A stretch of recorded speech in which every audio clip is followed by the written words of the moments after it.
오늘은 에스겔 강의 쉬운 두 번째 시간으로 두로의 결정적 패망을 확언함이라고 하는 주제로 말씀을 상고해 보고자 합니다.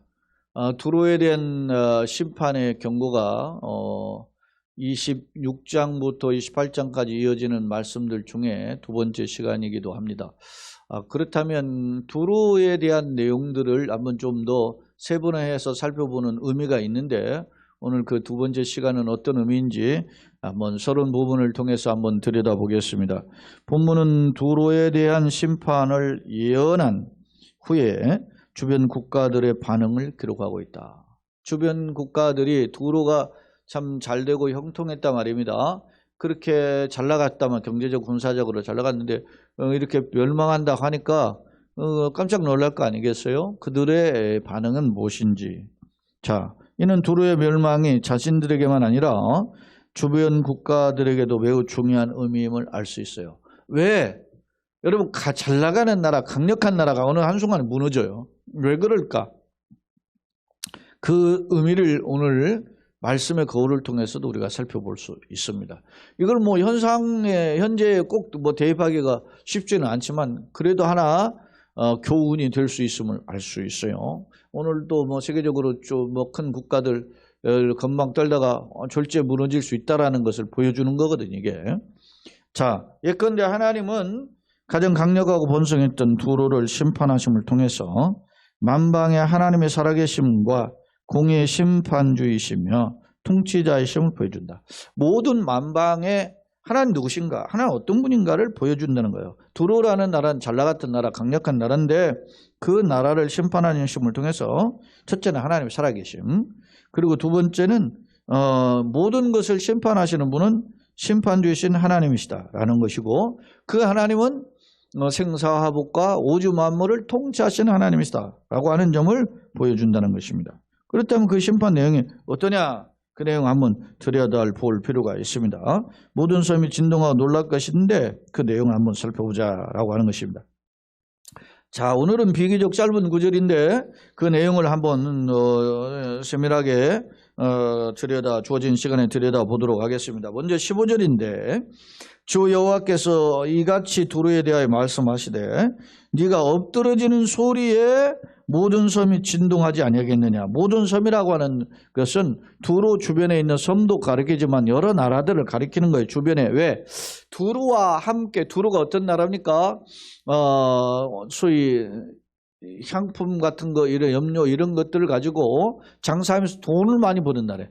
예나 지금이나 돈은 그 신분은 어떻더라도 돈 많이 벌면 사람이 떵떵거리고 사는 거거든요.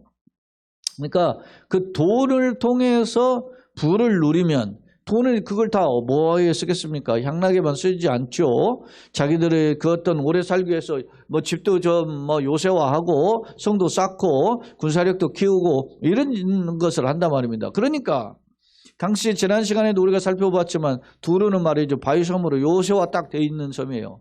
돈이 많이 벌었으니까 거기가 이 군사력을 더 강력하게 키웠겠죠. 그런데 이러한 두로가 심판을 받는다. 그렇게 하니까 주변에 있는 섬, 모든 섬이라고 표현해요. 주변에 있는 국가들을 가리켜요. 그 국가들이 진동하지 않고 깜짝 놀란다는 거죠.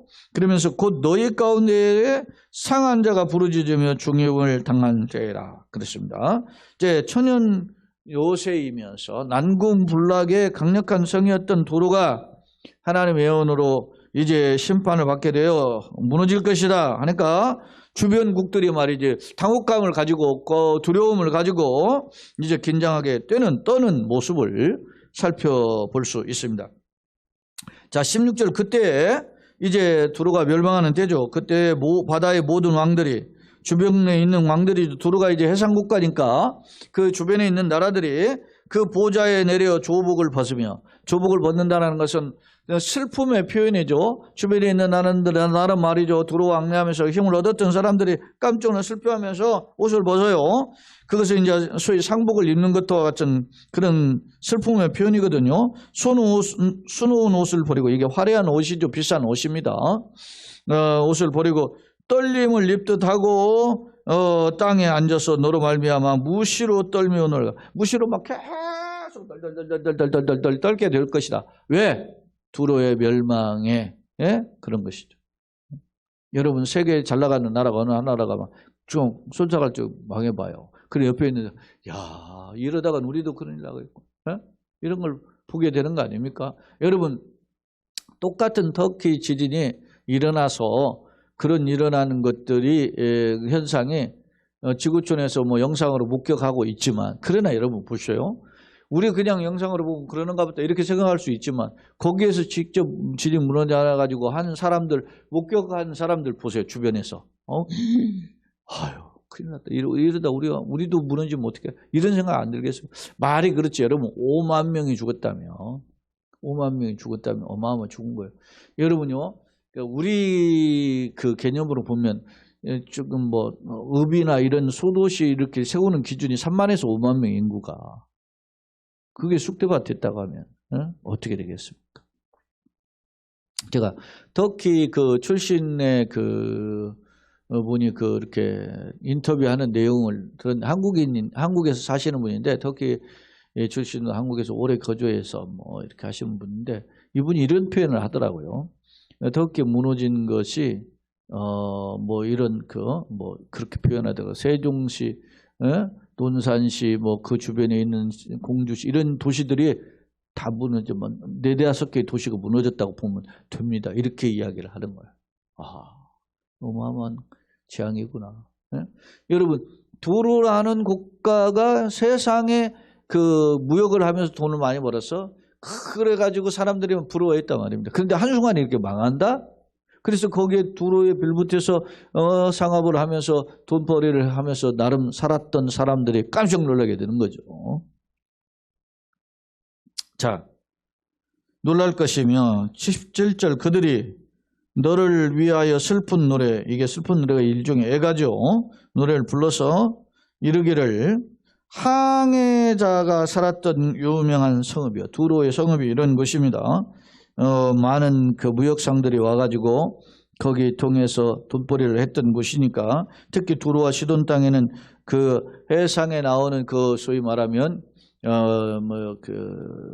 영어로는 뭐 브레트라고 하는 건데 바다고둥이라 그래요. 그래 뭐 이렇게 학자들 견해를 보니까 엄지손가락만한 그게 있는데 거기에 바닷고둥에 이렇게 천연 염료를 채취한다 그랬는데 아주 소량이 나오는데 뭐 12,000마리 정도를 이렇게 그 조개를 이렇게 해야 1.4g, 1.5g 정도의 염료가 나오는데 그것이 5단벌 염색할 수 있는 옷이에요. 그러니까 그 염색 하나로 염색한 옷을 입었다?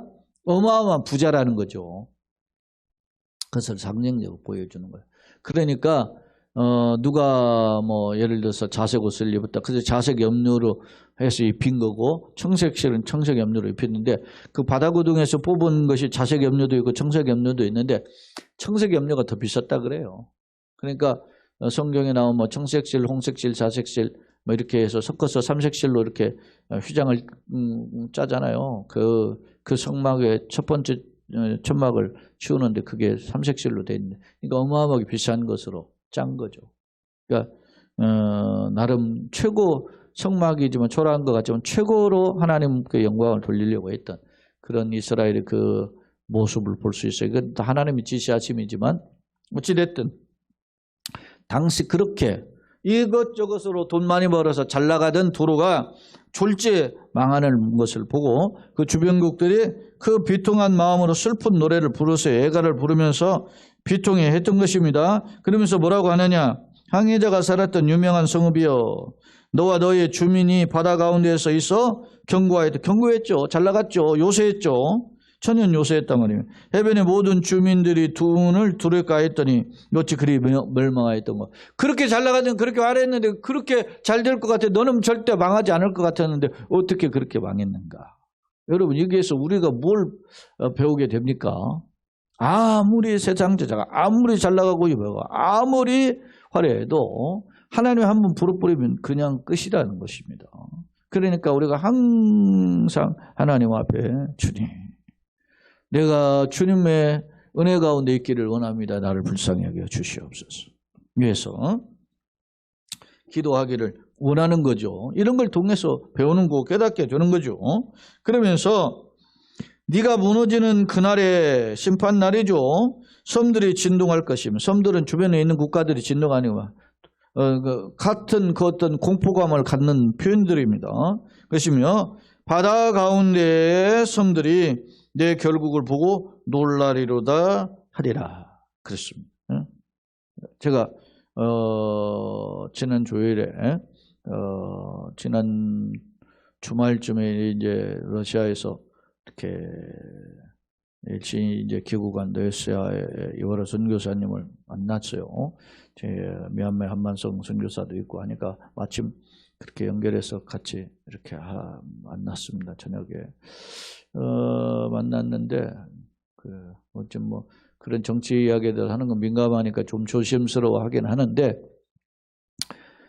우리는 서방의 시각으로 보지만 거기 러시아에서는 그렇게 안 본다는 거죠. 그러니까 거기서도 그게 십수년 거기 선교 사역 하다가 보니까 러시아 시각으로만 보는 눈이 내가 보기에는 조금 닫혀 있어 보이는 듯해요. 이게 인간인 겁니다.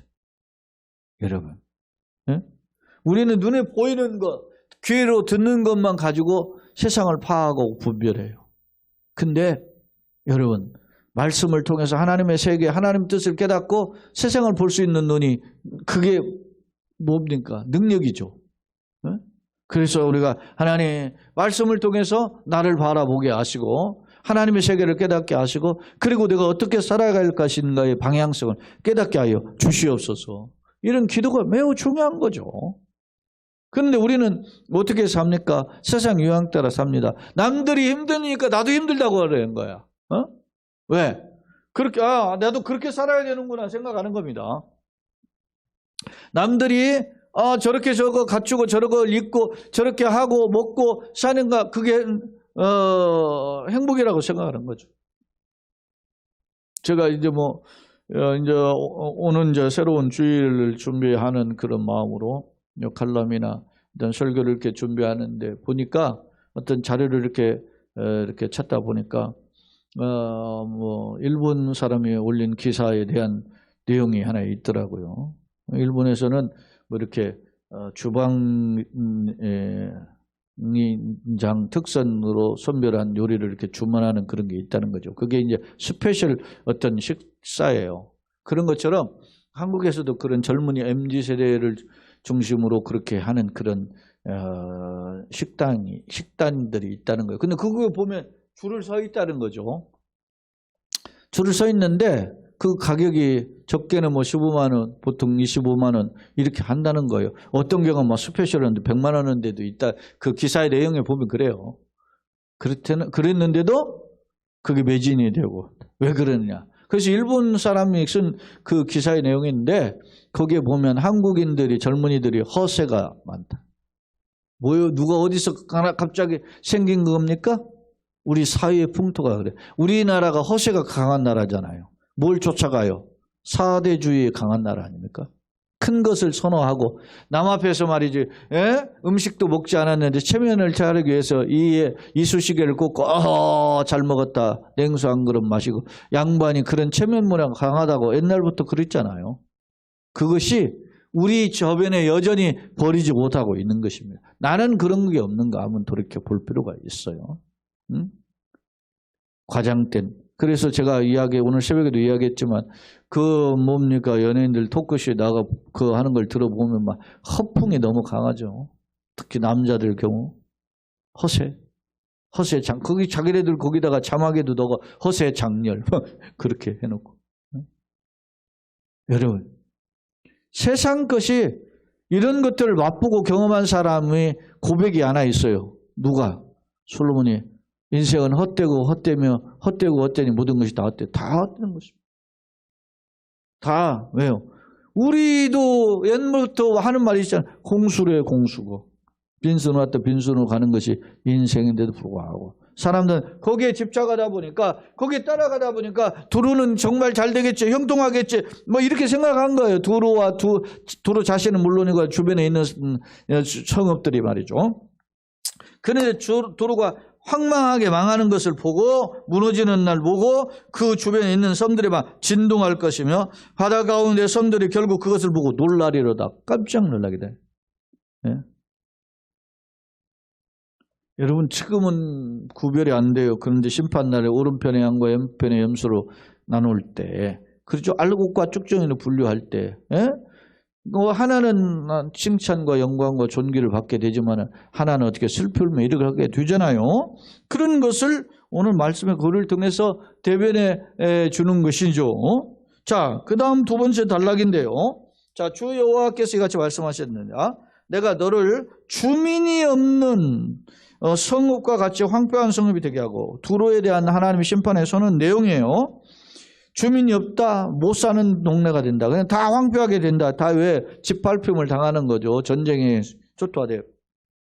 기록에 의하면은 아마 바벨론의 군대가 13년에 걸쳐서 침공해가지고 와를 무너졌다 그러죠. 그러니까 얼마나 끈질이 요새였던 것을 알 수 있죠.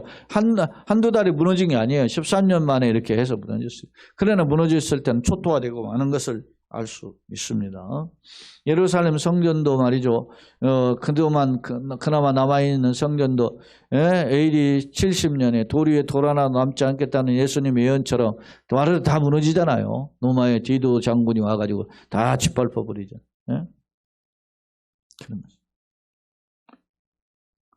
주님이 말씀하셔. 내가 암탉이 새끼를 품은 것처럼 너희를 내 품으라고 얼마나 했더냐.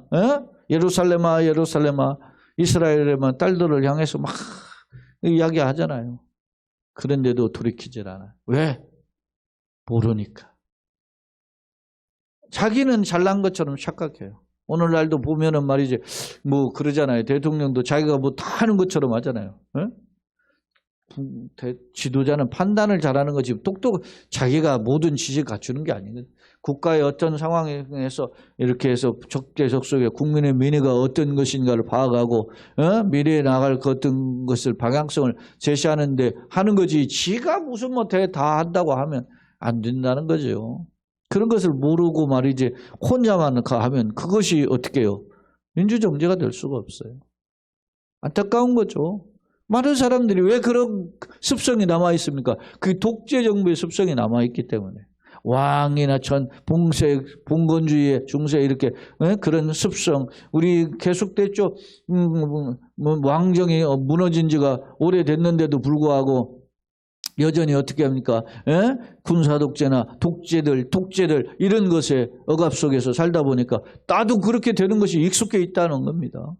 이야기가 다른 각도로 갔지만 두루는 절대 안 무너질 줄 알았어. 돈 많고 군사력도 세고 천연 요새예요. 그런데 하나님이 불어버리면 다 무너지는 거죠. 욥기에 보면 욥에게를 통해 욥에게 깨닫게 하시잖아요.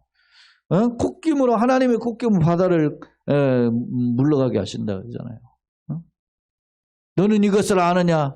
욥기에 보면은 말씀하시 하나님 나타나서 힘들고 절망은 답답해가지고 내가 뭐 이러냐 나 뭐 하나님 뜻대로 사는다 이렇게 힘드니까 막 그럴 때 하나님이 폭풍 가운데 나타나셔가지고 네가 이걸 아느냐? 하나님이 계속 욥에게 물어. 네가 이걸 아느냐? 네가 이것을 아느냐? 계속 묻잖아요. 그럴 때 욥이 뭐라고 합니까? 내가 한두 번 말을 했으면 이제는 손으로 입을 가릴 뿐입니다. 말도 안 하겠다는 거죠. 이제 하나님을 깨닫고 나니까. 그러면서 뭐라고 이야기합니까? 내가 귀로만 들었던 하나님은 이제는 얼굴로 뵀습니다. 그러니까 우리가 내 마음의 눈을 열어서 영안을 열어서 주님의 세계를 보게 하여 주시옵소서. 성령의 기름 부심. 여러분요, 성령의 깨달은 역사가 있고 진리가 있으면 요즘 뭐 정명석과 같은 그런 이야기가 나오겠습니까? 지금도 뭐 젊은 애들 나도 거기에 속해 있다고 뭐 지금 소위 말하면 커밍아웃 하잖아요. 나도 했었습니다. 그런 사람들이 보면은 옛날 사람들이 아니야. 정명석이가 지금 우리 나이로 거의 한 80 가까이 된 사람인데, 거기에 아류들이 많아야 우리나라에 많아야 한 1, 2만 명 되겠지. 많아야 1, 2만 명이. 근데 거기도 빠져나오지 못하고 있잖아요. 왜 그래요? 그 사람들 못 배워서 그렇습니까? 영안이 닫혀졌어. 영안이 닫혀져서 어리석은 게 빠져있기 때문에.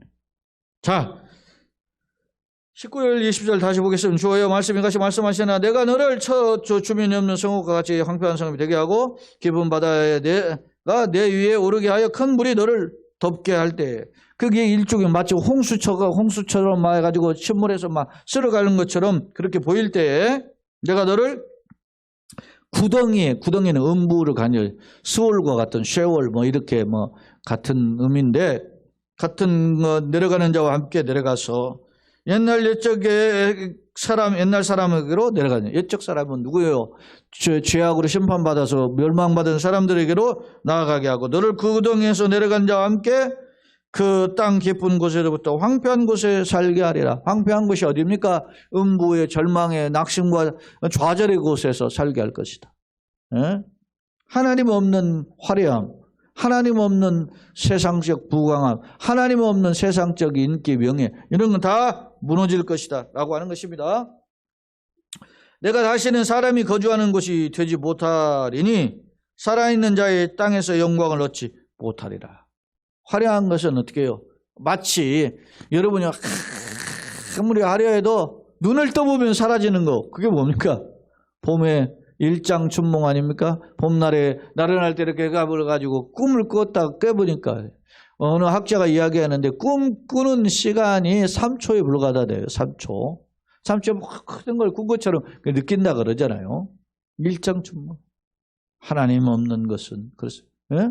헛되고, 앞서 다 누려봤던 솔로몬이 한 말이 아닙니까? 헛되고 헛되니 모든 것이 다 헛되다. 한 절에만 5번이 헛되더라는 말이 나와요. 예? 전도서 전체 70분 넘는 헛되더라는 표현이 나오는데, 자, 내가 너를 패망하게 하여, 자, 심판의 주체가 누구냐? 겉으로는, 외형적으로는 바벨론 군대가 쳐들어와가지고 이렇게 3년 이렇게 공격하면서 이게 무너지게 되는데, 그러나 그 심판의 주체는 하나님이시라는 거야. 하나님이 너를, 두로를 패망하게 하여 다시 있지 못하게 하리니. 왜 그럴까요? 두로는 하나님 없이 세상적 화려함을 보여주는 그런 나라를 대변하고 있음을 알 수 있어요. 내가 그런 자들은, 하나님 없는 사람들은 돈이 우상이고, 세상 명예가 우상이고, 이런 자기 건강이 우상, 그잖아요. 그게 뭐 얼마나 가겠어요? 예를 들어서 뭐 육신의 몸짱이었다, 얼짱이었다, 그게 몇 년을 가겠어요? 길어야 20-30년이지. 그거 없어지는 거죠. 돈도 그렇잖아요. 부자 3대 못 가요. 그 3대, 그게 돈이 좀 오래 가는 편이지. 3대면 30년씩, 제가 100년 못 가는 거예요. 근데 또 권불 10년이면 권수 10년 못 가요. 그런 것이 뻔한데도 우리는 그거에 집착하는 것이 우리 인간이에요. 왜? 그것이 있어야 조금 편한 생활, 그것이 있어야 조금 행복한 생활처럼 보이니까. 그래서 거기에 집착하게 되는 것이죠. 그러나 사람들이 너를 찾지만은 다시는 영원히 만나지 못하리라 라는 겁니다. 흔적도 없이 사라지게 될 것임에 대한 하나님이 준엄한 선포죠. 주 여호와의 말씀이라고 하잖아요. 이건 하나님의 강력한 경고예요. 15절에서 주 여호와께서 이같이 말씀하시되 그렇게 시작했고, 마지막에도 주 여호와의 말씀이다 이렇게. 그러니까 두로의 결정적인 패망을 확언해 주었는데, 그 선포가 하나님께서 하시고 계심을 오늘 말씀을 통해서 살펴볼 수 있는 것입니다. 자, 그러면 오늘 말씀을 이제 정리한 두 번째 화면입니다. 15절로 18절, 난궁불락으로 여겼던 두로 심판의 예언에 따른 주변 국가의 반응을 기록했다. 난궁불락으로 여겼던 두로가 심판을 당할 것이다. 그걸 하시니까 주변 국가들 깜짝 놀라는 거죠. 자, 전엔 요새며 어떤 물질적으로 경제적 또 군사적 강국이었던 두로가 허무하게 무너지는 것을 보고, 경제적이나 전체적 군사적으로 두로를 의지했던 주변의 국가들이 공포와 당혹감에 휩싸이게 될 것을 보여주는 것입니다. 이렇게 벌어지는 것입니다. 아직 일어나지 않았지만 이렇게 돼요. 왜 그러냐? 유다를 보고 주변에 껴지고 뭐 쾌재를 부르죠. 뭐 잘난 체 하더니 쫄딱 망했네. 이렇게 하는 그런 나라들, 주변 국가들이 이제 하나씩 그들에게 심판을 선포되는데, 그 중에 이제 가장 두로, 돈이 많고 화려하고 잘 나갔던 나라 두로에 대한 말씀이 지금 길게 이어지고 있습니다. 그렇습니다. 또 모든 왕이라고 하는 두로와 무효하던 어떤 학자는 거상, 큰 돈벌이, 왜냐 두로가 해상의 어떤 무역 왕국이었기 때문에 거기와 함께 돈벌이를 했던 그런 나라들이나 성읍들, 그런 큰 어떤 상인 이런 걸 가리킨다 그렇게 표현해요. 보좌는 이 게세오트라고 하는 히브리어는 화려한 의자를 가리키고 있죠. 그런 어떤 그 왕권을 상징하는 그 모습입니다. 슬픈 노래는 키나인데 우리가 에카라는 게 히브리어가 슬픈 노래잖아요. 그런 의미와 거의 대동소이해요. 자, 국가적 위기를 탄식한 노래, 즉 앞선 칭찬이 슬픔을 바뀌죠. 앞서 막 들어는 막 이렇게 잘 나간다 이랬는데 그것이 이제 다 탄식으로 바뀌게 되는 것이다라는 것입니다. 자, 19절로 21절에 보면 선지자는 도로가 다시 일어날 수 없을 정도로 완전히 폐망할 것임을 이제 선언하죠. 이게 이제 하나님의 말씀을 대언하는 게 선지자죠. 예, 이제 선포했는데 원문에는 어찌 그리 멸망하였는 거 이렇게 이 19절에 보면은 그렇게 시작하고 있다는 것입니다. 너 어찌 그렇게 멸망했는가 하는 반문의 표현이에요. 즉 어떤 면에서 보면 탄식의 노래며 어떤 면에서 보면 자신을 돌아보게 하는 자각의 노래죠. 그런 전형적인 애가 형식을 빌려서 그 두로의 멸망의 상태를 표현하고 있어요. 그런데 그들을 이제 그 두로가 어떤 나라입니까? 지금 바다에 섬 있잖아요. 그 바다 해안을 지중해 해안을 끼고 있는 거죠. 그러니까 깊은 바다, 큰 물, 구덩이 이런 표현들은 전부 다 멸망을 가리키는 그런 어떤 죽음을 가리키는 상징적 표현인데 그런 표현으로 두로가 멸망할 것임을 사용하죠. 왜냐? 자기와 관련된 곳에 그 어떤 비유를 들어야 그게 민감하게 느껴질 거 아닙니까? 바다는 폭풍과 파도를 치고 쓰나미를 쳐서 쓸어가는 이런 것들을 볼 거 아니겠어요? 그런 걸 통해서 깨닫게 하는 것이죠. 뭐 예를 들어서 히말라야 같은 거 뭐 갑자기 막 산사태가 일어나서 무너진다든지 아니면 최근에 뭐 터키 같은 경우는 뭐 지진이 일어난다든지 아니면 로마의 뭐 베스비우스의 화산 폼페이 화산이 그 베스비우스 화산이 터져가지고 폼페이를 덮친다든지 뭐 이런 것들을 보았던 목격하면 그것이 더 민감하게 느껴질 것이라는 거죠. 근데 우리나라 같은 경우는 그걸 잘 느끼는 것이 없죠. 뭐 천재지변에 관한 내용들이 예를 들어서 뭐 바다가 범람해서 덮는 것도 없고 물론 태풍은 있지만 그렇다고 뭐 화산이 폭발해가지고서는 막 그거 뭐 한다든지 아니면 지진이 땅에 갈라져가서 막 그런 어떤 천재지변과 같은 것들을 겪지 않으니까 이런 부분에 어떤 민감하지 않아요. 그럼 우리는 또 뭐에 민감할 수 있어요? 전쟁에 민감해요. 예를 들어서 뭐 각종 여러 나라의 전쟁을 우리나라가 오고 이스라엘이 가장 외세 침략을 많이 받은 나라라고 하잖아요. 학자들이 뭐 견해를 보면 반만 년의 역사 중에 뭐 1000번의 외세 침입이 있었다, 뭐 이런 식으로 전쟁이 있었다, 뭐 이런 식으로 해석을 하는 분도 있는데 어찌됐든. 그런 상황들을 들여다보면 우리는 전쟁에 예를 들어서 특히 뭐 6.25라든지 남북의 관계 가운데 있으니까 아무래도 전쟁에 민감하죠. 미사일 쏜다든지 뭐 이렇게 핵을 개발했다든지 이러면 그런 것에 우리는 지진 이런 것보다는 그것에 또 민감한 부분이 있어요. 그러니까 다 사람마다 다 아킬레스건이 있어요. 그 도시나 국가나 어떤 그 개인에 보면 약점 있는 거 다 잘나고 화려한 것 같지만 뭔가 있단 말입니다. 그런 것들을 보는 거예요. 오늘 또 제가 보니까 저 전두환 자기가 뭐 손자라고 해가지고 그렇게 올렸는데 우리 아버지 뭐 이렇게 다 세금 달라고 뭐 한다고 합니다. 지금 이상한 짓 하고 있습니다. 그래가지고 글을 올렸는데 그날 아버지가 또 올려서 우리 아들이 많이 아파가지고 정신적으로 우울증 치료하고 있다. 이렇게 해가지고서는 그렇게 또 해명하고 나왔잖아요. 그러니까 거기도 얼마나 뭔가 문제가 있는 거죠. 불협화음에 있는 아쉬움들이 있는 거죠. 그들이 나름 유명한 집안이고 뭐 이렇게 해서 권력도 있고 가졌는데 저렇게 될 수도 있구나 이런 생각을 하게 되잖아요. 자, 이야기가 다른 각도로 갔는데 우리가 이런 걸 통해서 배우게 되는 것입니다. 세 번째 화면입니다. 자, 이방 국가의 심판, 대표적으로 이제 두로의 심판을 통해서 우리에게 주시는 교훈은 뭐냐?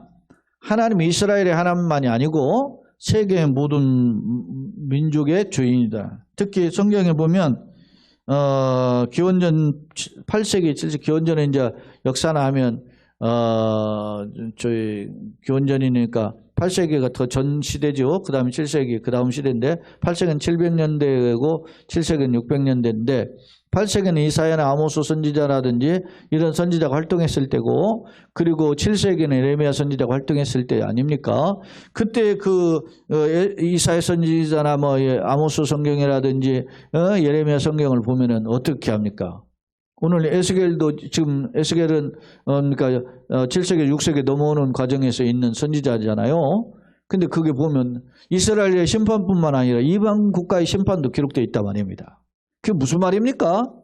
하나님은 이스라엘의 하나님뿐만 아니라 이방의 하나님도 된다라고 하는 것이. 그럼 다시 말하면 세계 만민의 주인이시다 이렇게 보여주는 것입니다. 심판은 그러면 기준이 뭘까요? 이스라엘은 하나님의 법을 어겼다. 율법을 어긴 거죠. 열방은 어떻게 해요? 부도덕하게 살아요. 응? 보편적 공의에서 근거해서 심판하신다는 거죠. 응? 세 번째, 구속자의 관련성. 하나님의 구원의 역사를 회방하는 자들은 준엄한 심판을 한다. 특히 이스라엘과 관련돼서 하나님의 복음을 회방하는 자들을 준엄하게 심판하심을 보여줘요. 심판의 예표는 결국 마지막 날 심판의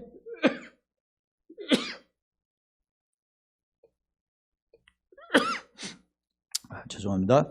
마지막 날 예수님의 최후의 심판을 예표해요. 예수님이 재림하시고 오른편과 양과 왼편의 연소를 갈라놓을 때 하는 그 소위 말하면 소위 백보자 심판이죠. 흰 보좌에 앉으셔서 심판하시는 최후의 심판을 예표한다라는 것입니다. 교훈입니다. 세상 자랑은 헛된 것에 불과하기 때문에 영생의 비밀인 생명의 말씀인 성경 말씀에 붙들려서 언약을 따라서 살아야 된다는 점을 오늘 교훈해 주고 있습니다. 자, 결론입니다. 자, 당시 도로는 경제적으로 군사적으로 강력했던 국가였죠. 그렇기 때문에 주변 국가에서 도로를 보기에 저 돈 많고 힘 있고 있는 나라인데 망하겠어? 이렇게 생각하고 있단 말입니다. 쉽게 멸망하지 아니라 생각했었음이 엿볼 수 있어요. 근데 여러분 이번에도 며칠 전에 미국의 은행이 파산을 선고했잖아요. 근데 36시간 만에, 그러니까 하루 반나절 만에 돈이 400억 달러가 빠져나갔다더라고요. 예치된 그 금액들 전부 빠져나. 그러니까 우리 돈은 약 50조가 빠져나갔다는 거죠.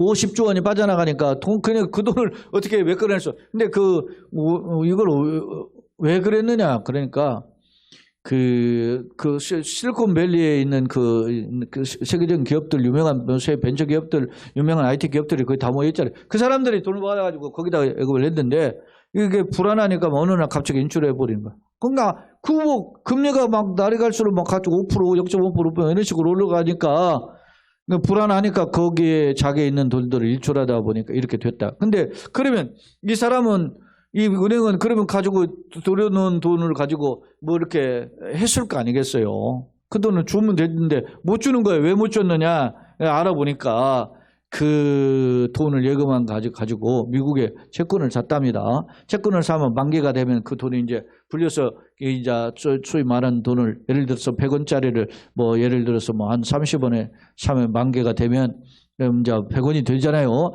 그러니까 그걸 한 기간이 한 10년 정도 기간인데 그 10년 정도의 기간을 샀는데 돈을 투자해서 그 고객 예금을 갖다가 샀는데 만기가 되기 전에는 뭐 돌려줄 수 없잖아요. 그거를 해약을 하면 손해가 되니까.